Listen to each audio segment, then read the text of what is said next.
and immediately knew that she was someone I wanted to come to Arkansas and talk. Her passion is in developing leaders in the self-storage industry, developing skills within managers, and basically just helping to move the industry forward. So she has been a board member with the North Carolina Self-Storage Association and also a past president. Currently, she's the founder and I guess president of her own company, Dynamic Self-Storage Solutions. They do consulting for all size self-storage companies. So if you have one, she can help you. If you have 15, she can help you. She has been in the storage industry for 25 years. Her parents were owner-operators, so and her daughter is currently working in the storage industry as well. She also works with Janice right now in the R3 division. So she has her hands in a lot of things, and we are very excited to have her with us today. Yeah, Cindy, are you about ready to get going? All right. Okay. We're going to give her just a couple minutes to get her screen up. And okay. Can you hear me? I can hear you. There you are. Welcome. I guess it wasn't coming through on the other one. Okay.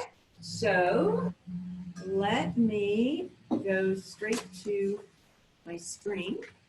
Yeah. There you are. There we go. So I see it. You are up and running. That is great. So hello, Arkansas. I am welcome. You live right now from Alabama, where I am actually dabbling in something else with stories. Pretty much what you just heard about with contactless rentals, only with virtual rentals. So that is one of the things, and Shelley, thank you for that gracious introduction. That is one of the things that has kept me involved for 25 years. And just so you all know, 10 years from now, I will still be saying 25 years. So I just don't add any more after that. But it's constantly changing. I love this industry. It is a dynamic industry. Nothing stays the same. And because of that, we're able to be a part of great things. And today we're going to talk about adding value to your assets. But the first thing that we have to do is figure out what our assets really are. So we're going to, hang on, guys. Don't give up on me. I think I have two different screens open. So hang on 1 second. I'm so sorry. I have two presentations open, and you know, after you do enough of these, one would think that you would figure that out, but you know, Cindy, I don't agree with that, because every time we do one of these, it seems that Zoom has changed something. So we were just here a month ago doing one, and Zoom has added new functions, and my screen looks a little bit different. So yeah, so we've got that too, and I don't, all right, let me try this one. There it is. Okay, we see that. But the slides aren't changing. Go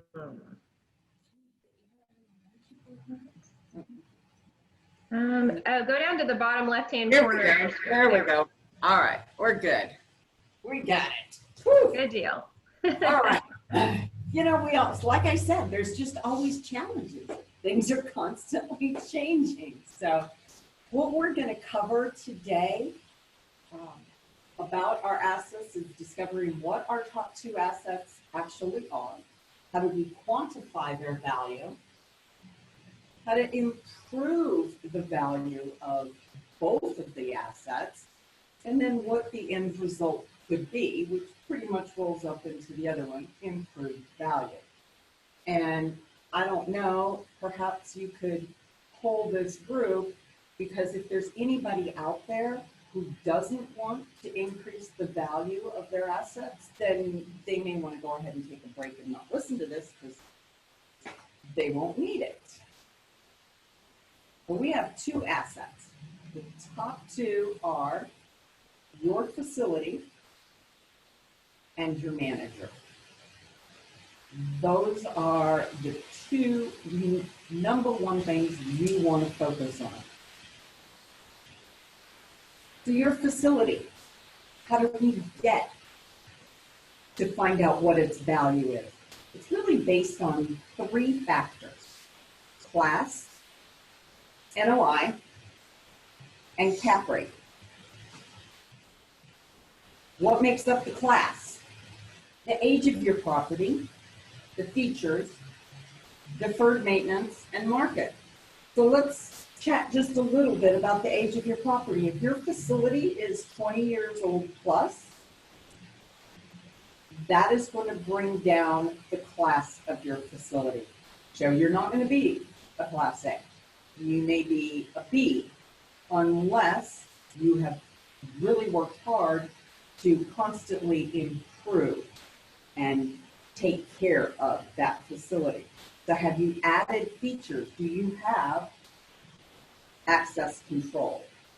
Do you have cameras throughout? Are you advancing with technology? Do you have climate control? All of those things play into what makes up the class. Deferred maintenance. Have you checked your roofs? Are you repairing the roofs? When was the last time you painted? The other piece that plays into class is your actual market. You could have a phenomenal property, but it's sitting in kind of the middle of nowhere. Or you have a great property and it was 10 years ago, maybe even 5 years ago, but now you're dominated by the REITs that have come in with these multi-story facilities, and that is going to drop you down just a little bit as well. NOI, we all know what that is. Gross revenue, less expenses. So what are we doing to boost that revenue? A lot of that can be done through the maintenance. We're making changes, and we'll discuss that, but also ancillary sales. And then your expenses. You've insulated that roof, you're probably saving on utilities. What about your manager, payroll, taxes? We have now seen through this past year that the cost of technology has significantly gone up. The cost of marketing has gone up. Those are all bumping up that expense line, which is going to minimize the NOI. You've got to find a way to make that up, because as we also know, we're limited on how much we can raise rates when there's a state of emergency. And how is that going to impact your NOI? Why is this NOI so important? Because that is the multiplying factor used in your cap rate. And the cap rate, again, is based on market. So we see market twice. It's based to determine the class, but it's also used to determine your cap rate. How so? If you're operating in one of the top 50 MSAs, you are looking at a 5.5 cap, depending again on the class and how many properties you have. If you are operating in the mountains of western North Carolina or in a very small area in Arkansas, that is going to raise your cap rate. And there we're seeing typically 7 to 8.5%. I will tell you that another piece that goes into calculating what that cap rate is is where interest rates are. And right now, we had anticipated seeing some compression of those cap rates. But with hope of maybe once again seeing double-digit cap rates, at least for buyers, they were hoping to see that. And we're not. And the reason we're not is because money is so readily available. Interest rates are so low. And the financing has definitely shown that they still want to support self-storage facilities, but they are even offering terms while they're asking for a little bit more. They want to see 40% down as opposed to 30 or 20. Now they want 40% up front.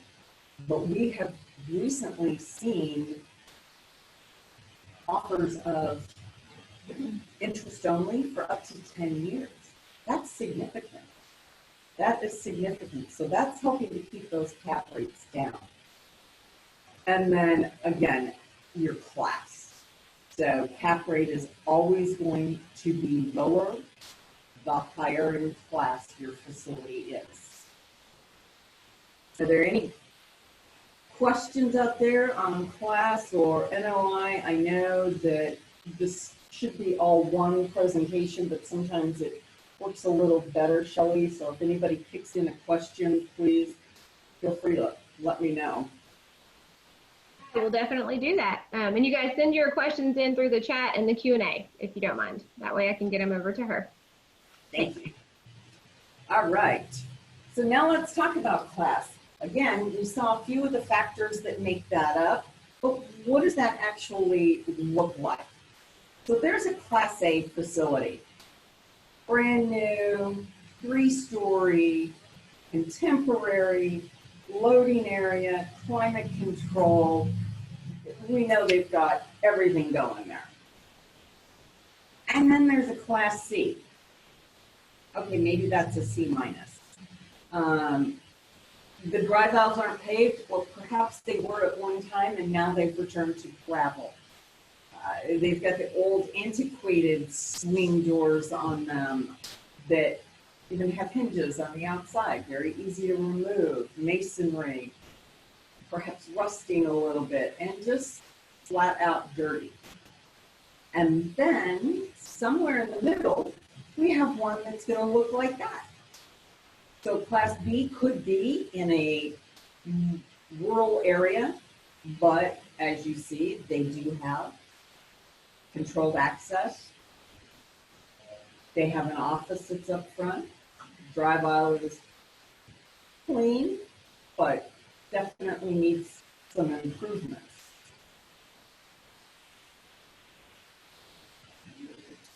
And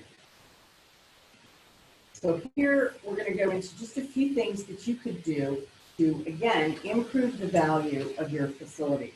You're going to see a before shot of a couple of units and then the after. So number one, ragged doors are dangerous. We're actually seeing an uptick, especially with some of the bigger players like Public Storage. They are going through and replacing those old doors at breakneck speed. And the reason for that is they have had customers hurt and they have had employees hurt. How many of you out there have tried to lift one of those doors where the spring is broke? And you give it all you got to get the door up and it freezes on you. Bad back issues, shoulder problems. Or worse yet, it doesn't stay up and it falls down on a tenant's head. Just not good. But you will see that Janice can actually go in and reface. So they'll reskin those units. You don't see the siding. You don't see any of that. It looks like it's brand new. Running off the tracks also can pose a threat to tenants, not just to tenants, but to the manager who's going to try to go out and fix it. And let's face it, if it's a rainy day or maybe in the winter, your items inside could be exposed. That in itself is going to pose a risk, a liability risk to the facility owner. So quickly improving those facility aesthetics, putting lipstick on the pig, of course, maybe it's just a paint job. You got to have something. You can't just let your dreams, your facility that you have poured heart and soul into fade away, because the value is going to start to fade away as well. So with door replacements, believe it or not, they can replace 20 to 25 doors in less than 24 hours. It's all videotaped. These things are not insurmountable obstacles to have them occupied by tenants. So it can be done. Once that's done, you're able to charge higher rental rates.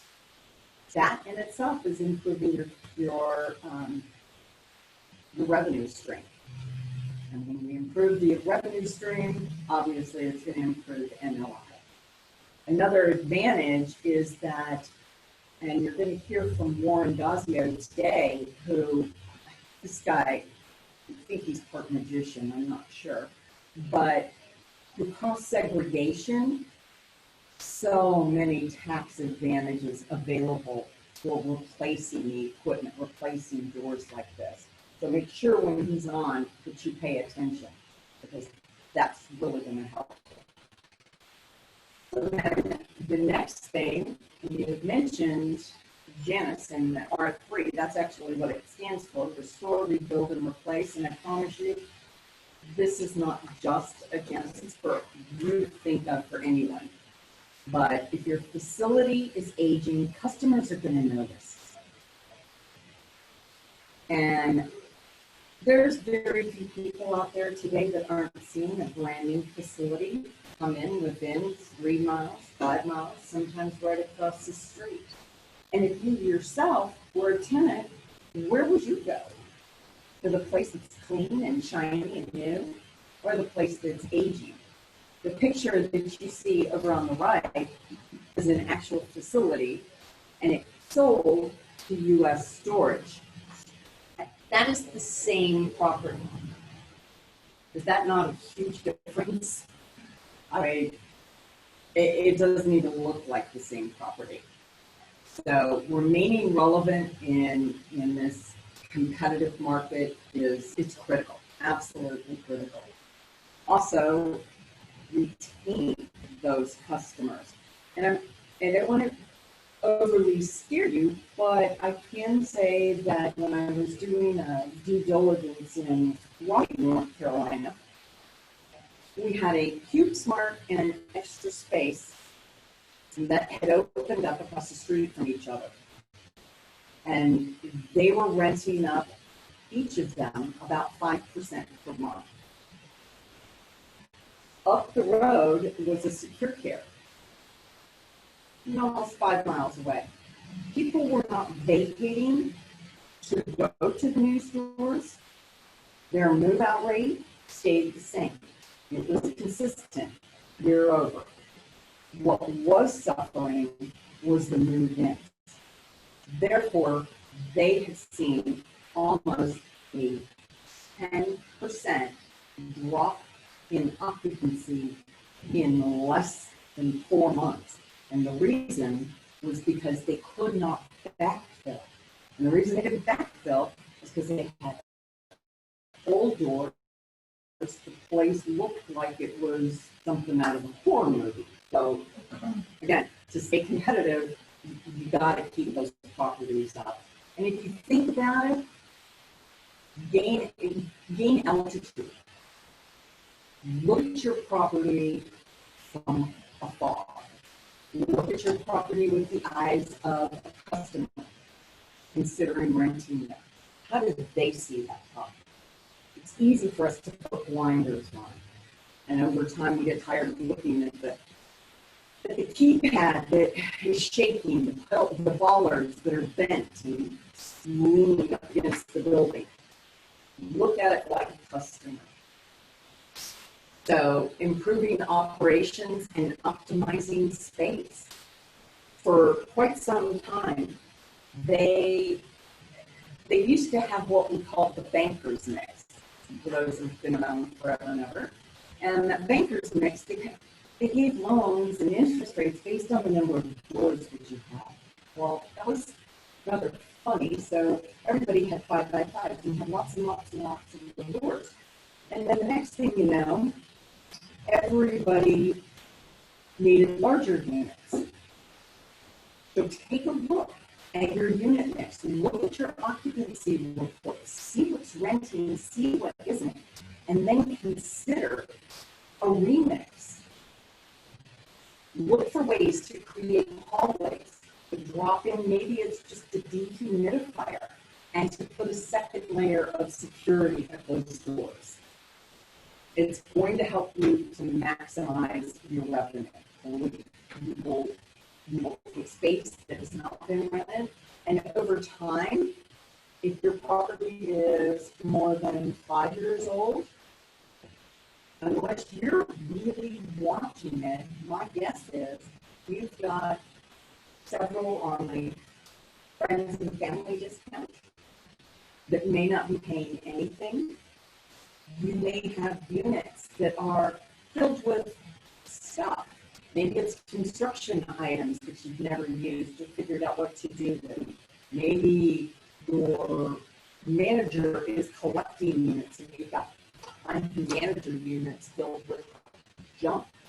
These things aren't being rented. You need to get those back into revenue generating positions in order to maximize your revenue and improve that NOI, which is thereby going to improve the value of your property. So, and again, making those improvements is something to pay attention to Warren on, because at tax time, it's going to with Janice, and just so that you guys can get a kind of a snapshot of how to look at this, how it really plays out in the value range, is a 500 unit facility, Class B, occupied at 90%. Before the door replacement, their income was about $540,000. After, because they were able to raise the rates, which not only generated revenue there, but they got more foot traffic, so they sold more in ancillary sales, they sold more insurance, they increased late fees. I mean, everything goes up. Merchandise sales. So it added $54,000 just to the revenue stream. Operating expenses actually decreased. And a part of that reason is a reduction in their insurance or property insurance and a reduction in repairs and maintenance. It's amazing what you can cut out when you're not having to call somebody else to repair springs all the time or faulty equipment. So then look at the difference in their NOI. It bumped by almost $60,000. So at an average cap rate of 6.5%, it increased the value of that facility almost $1 million, just shy of $500,000. That's crazy. And the increased value after you took the capital cost and less the door replacements was still a gain of $657,000 on that sale. Impressive, I would say. And, you know, it doesn't have to be a door replacement. It doesn't have to be a replace. Again, maybe it's changing up the unit mix. Maybe it's just cleaning up the property and resealing the assets. We talked a little bit about ancillary sales. You know, this is not a commercial Cube Smart or tenant protection or Store Smart, just showing you what's out there. Are you selling this? This can bring in, if your manager is trained properly, and we're going to talk about that asset here next, but this can generate a significant revenue stream for you. And that means it has to be sold. That means it has to be value has to be recognized, appreciated, and then taken advantage of. So I don't care if you're a fan of tenant protection or a fan of insurance. What I can tell you is it will make you the owner of money, and it's going to make that tenant feel a little bit more secure.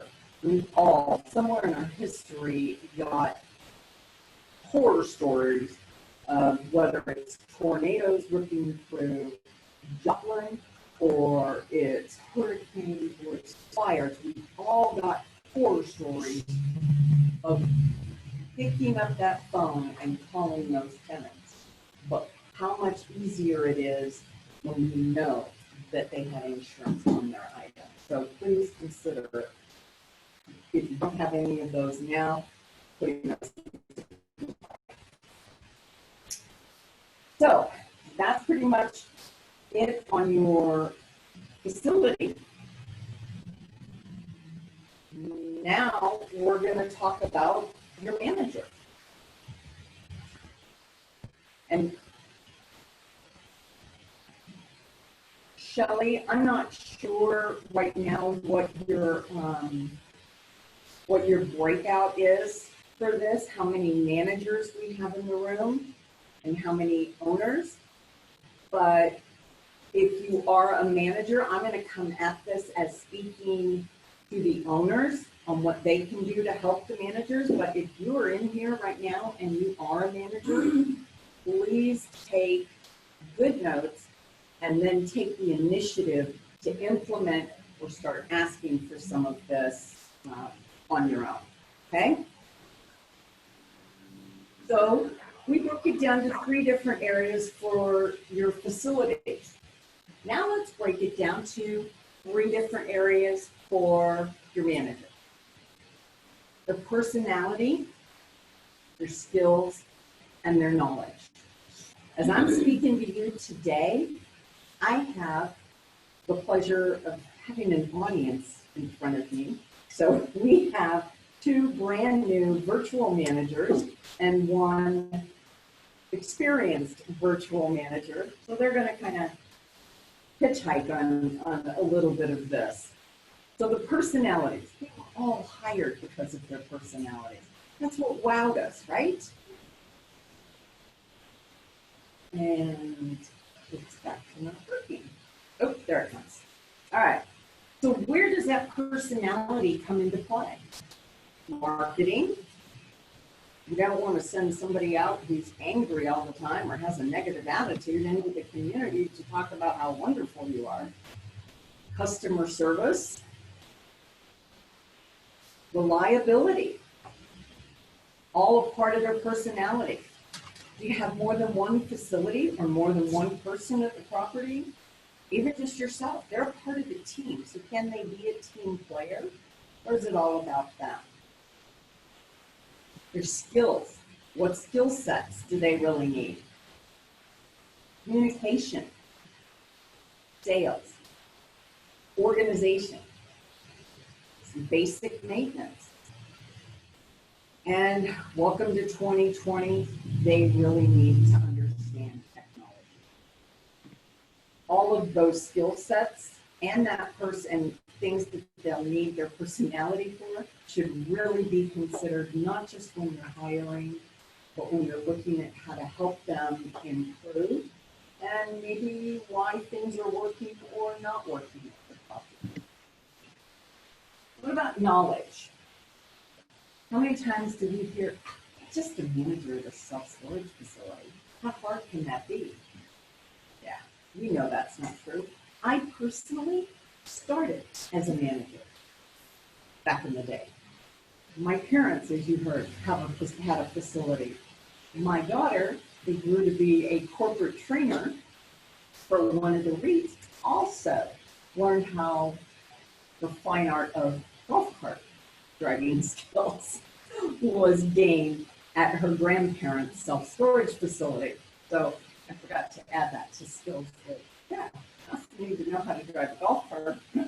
Where if you're in California, we've seen a few too many that kind of went up the hill and around the corner and jumped customers. So They actually use seat belts out there, and we had to devise a golf cart training program and have them certified and signed off before they could use them. So I will tell you, when a tenant falls on their butt, it was worth about $300,000 at that point, which is why you live in Arkansas. So knowledge, what do they need?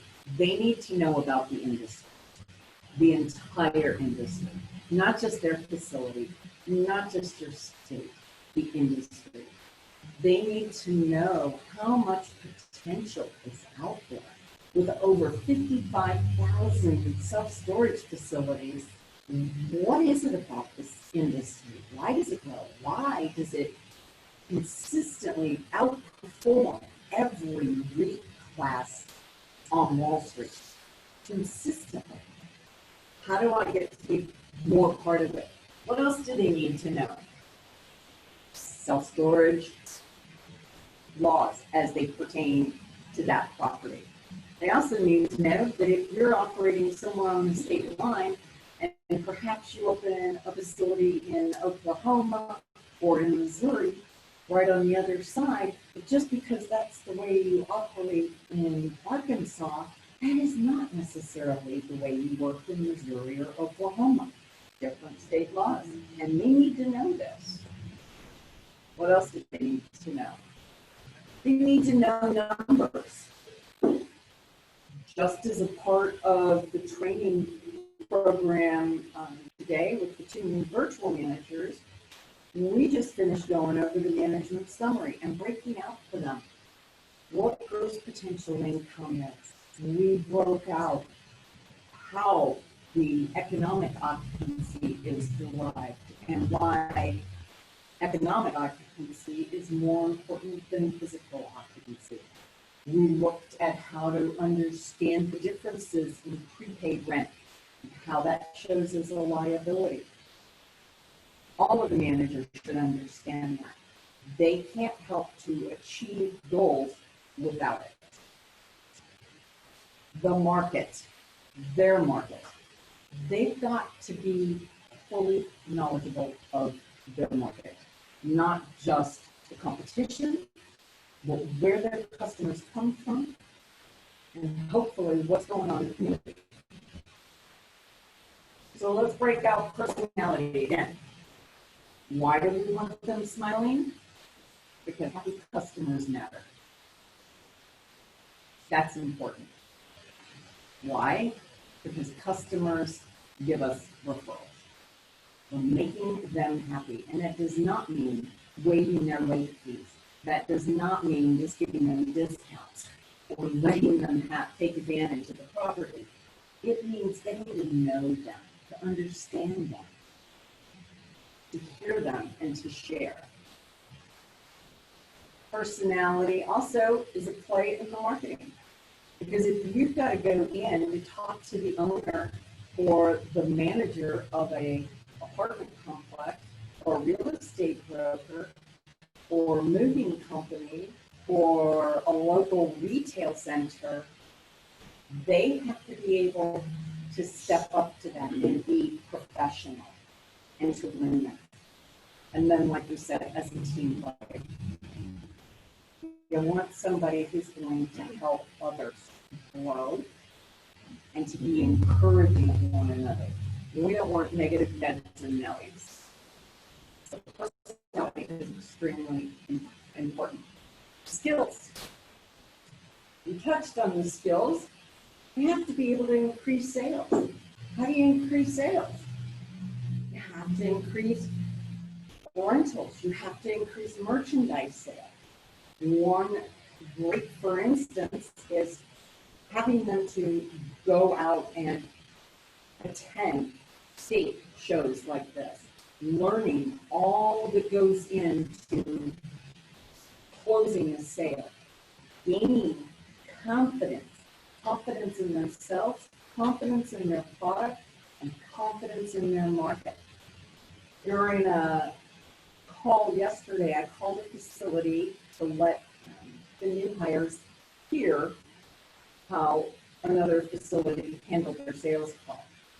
in that call, once I told them what I had, that manager set the stage for ancillary sales by asking me, have you started copying that?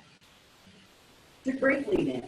Offering a discount for within the first couple weeks of move-in to stimulate those merchandise sales is huge. So sales is a skill, and that can be developed. Maintenance. You have a maintenance team that goes out and cleans the doors or fixes or replaces the hasps as they need to be, replaces the pull ropes, or is that something that your manager is expected to do? Let's make sure they've got, number one, the ability to be able to do that, the ability to self-improvement, and that they have the tools and the resources, but they also learn how to properly do that so that they don't get hurt and they don't damage the facility. It's another skill that they need. There once was a time when we were actually sending out so much mail. We were dealing with past due letters, we were dealing with checks coming in, and some of our managers look like that. So they need some organizational skills. They need to be able to keep that office clean, organized, well run, and that too is something that can be learned. You mentioned communication. Is that the way they're communicating? In every bit of communication they have, they are representing you, the owner. So is it a communications class that they need to take at the community college? An investment in that by you will help your business significantly. Because remember, they are emailing your customers, they're calling and talking to your customers, they're reaching out to local businesses. They need to know how to do this. And the art of communications and negotiations is a tremendous skill. And then there's the ever-changing technology out there. So if you're assisting and having them help on the back end of what the storage group we presented earlier, how do they do that? Can they navigate through basic office? Are you using your manager to assist with some of the accounting? So do they need Excel skills? All of those things are easy to gain with just minimal effort. Knowledge. You said they needed knowledge of the industry, the market, and laws. How do you get that? You get that by attending the Arkansas Self-Storage Association trade show that Shelley does such a great job putting together. She truly has a passion for making sure that her membership is informed, that they get the best of the best. You also have the ISS. You have magazines, the Mini Messenger, SSA, ISS. Order, subscribe to these if you're not a member of. Subscribe to these magazines so that your managers can read them. You read them. All of that's going to help you to gain knowledge. And then the number of blogs out there, whether you're on Facebook, whether you're on Instagram, Twitter, LinkedIn, or even like the site link has a manager blog section. So if you have a question, hey, have any of you ever run into this situation before? Get them actively talking. All of that is going to help build their industry knowledge. The market. You know, kind of funny, I asked in one presentation that I do on building confidence or the confidence to sell. I will ask everyone in the room, always managers, who's your greatest competitor? Who's your toughest competitor? And everybody will give you the name of their closest competitor.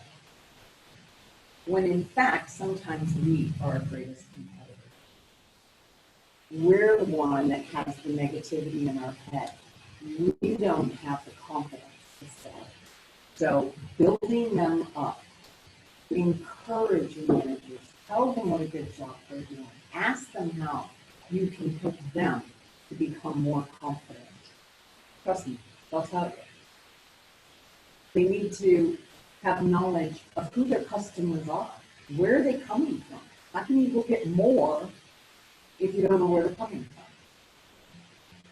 from? Know what they like, what they don't like. I've had, I can't tell you how many different markets I've been in doing due diligence, assisting with marketing plans, and I go to a property and I'm like, oh my gosh, I would never want to do that. However, given the market they were in and the customer base, it was okay for those customers. Or I've gone to some and I'm like, I could never afford this.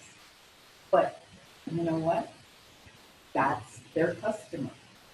So, and then knowing the community overall. So managers, I'd love to challenge you to get to know what's going on in your community. Find out what charities are in your community. Everybody loves anything to do with kids, anything to do with pets, and even things to do with seniors. So I have challenged several owners to be able to give up a percentage or a few bucks of your admin fee. Pick those top 3 charities and let your customer pick which one they want the percentage of their admin fee to go to. Interestingly enough, now those charities are also going to start marketing for you because it helps them. So finding out what's going on in your community, finding out what matters to that community and becoming a part of it is huge. And then knowledge on the self-storage laws. Your rental agreement. Just the rental agreement itself. How many people can you sign? What does the rental agreement mean? What does indemnification mean? They have to know this. When to access units, can they co-op? Do they have to have a witness? What do I do if I find out a customer has passed away? Can I let the oldest son come in who says he's supposed to be able to get to it? He brought in the death certificate. No, can't do that. Why not? There's laws about that. They need to know. Lien laws. You don't want a wrongful sale. Largest, greatest area for exposure to litigation in our industry. You've got to be spot on with that. Late fees. Again, they're being assessed on the right day. So that is all knowledge that they have. And once you have encouraged your managers, once you have helped them to gain some of that knowledge, they're going to help sell. They're going to sell more.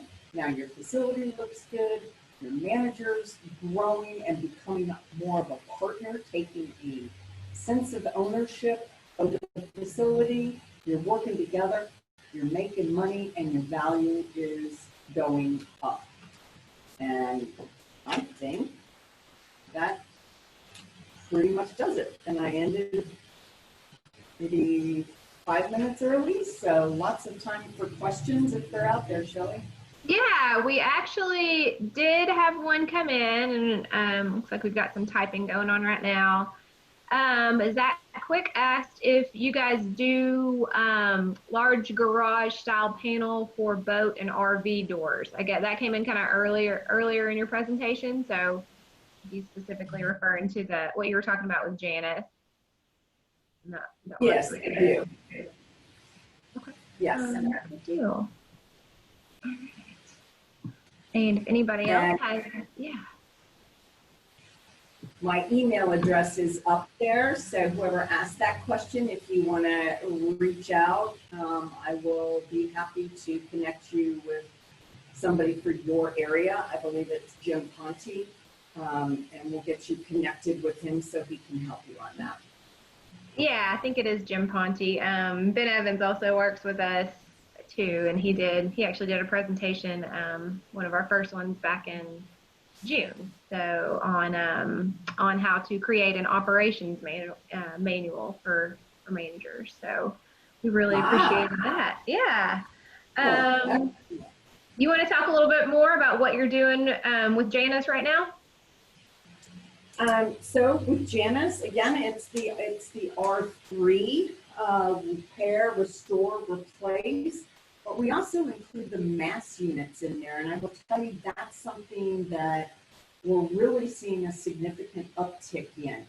And the reason for that is we are at the highest overall occupancy in our history.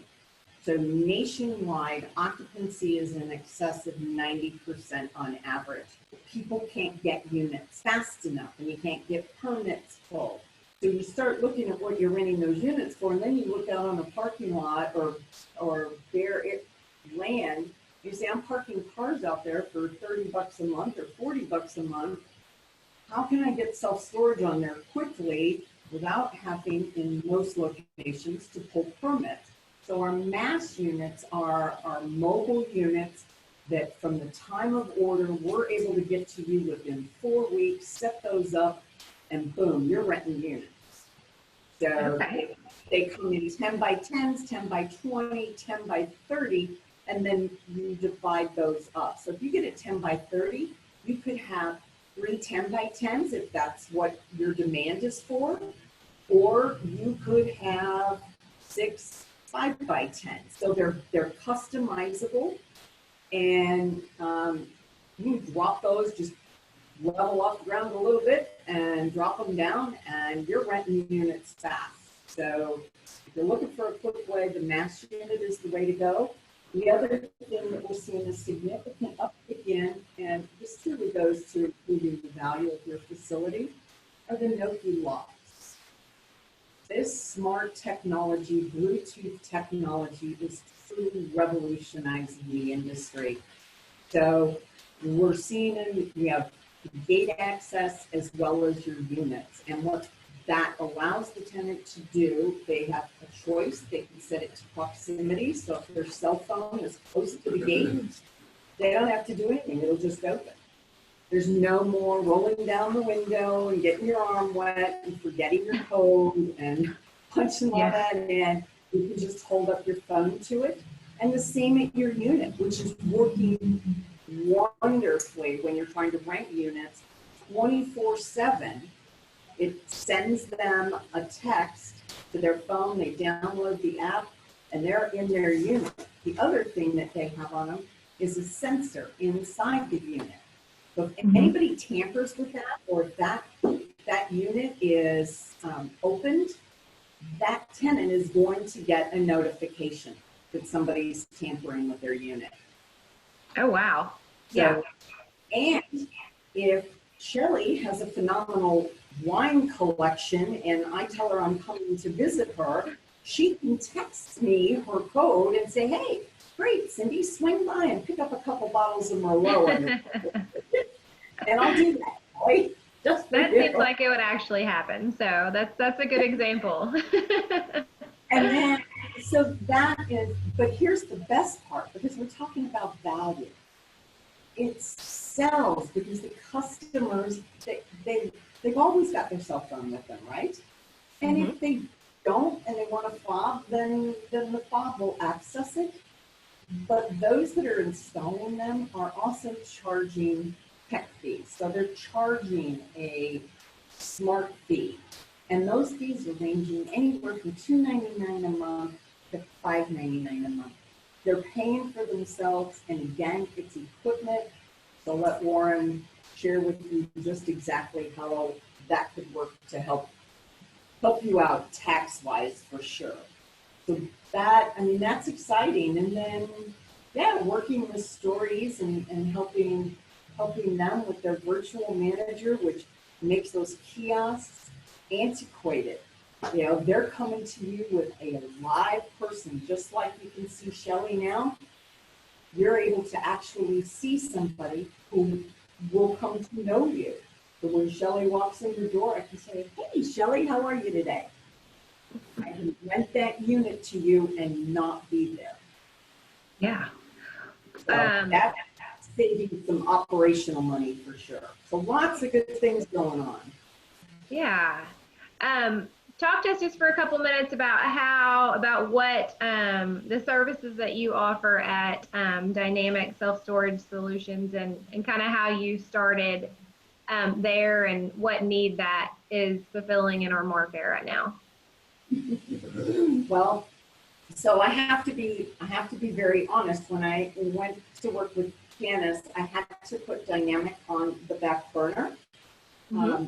So I'm not active in that right now, but what I can tell you is the consulting services are tremendous. So one of the most used services and things I enjoyed the most was assisting with rent-ups or a emergency repair. So going in like Janice does to repair and restore, I was going in to help you fix the revenue on a new build or new opening or on an acquisition. I'd come in and partner with the owner for a couple of months prior to, helping them to select the web host, the software that is going to work for them. Again, I've spent over 25 years building relationships with vendors, and I'm not going to try to sell one over the other. Everybody has different needs. So helping them to figure out what's going to work best for them where they're at. Then helping them to recruit, hire, train their team. In fact, I talked to one of those clients just yesterday, and he still has both the manager and the assistant manager that we hired 2.5 years ago. So helping them to get started and then holding their hand for about 6 months to make sure that everything is working right, and then letting them go. As you know, with an SBA loan, you can't have a management company, but you can have a consultant that comes in.